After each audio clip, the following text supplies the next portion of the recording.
নমস্কার বন্ধুরা, আমি আবারও একটা রেসিপি নিয়ে হাজির হয়েছি তোমাদের মাঝে। রেসিপিটির নাম হবে চিলি চিকেন রেসিপি। খুব সহজভাবে তোমাদের মাধ্যমে দেখাবো। দেখো, প্রথমে মাংসগুলোকে ভালোভাবে ধুয়ে কেটে নিয়েছি। তাতে নুন দিয়ে দিলাম, গোলমরিচ দিয়ে দিলাম। 20 মিনিট মাখিয়ে নিতে হবে। ভালোভাবে মাখিয়ে নিলাম। ঢাকনা দিয়ে রেখে দিতে হবে 20 মিনিটের জন্য।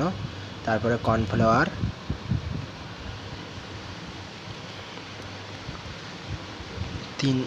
একটা ডিম দিয়ে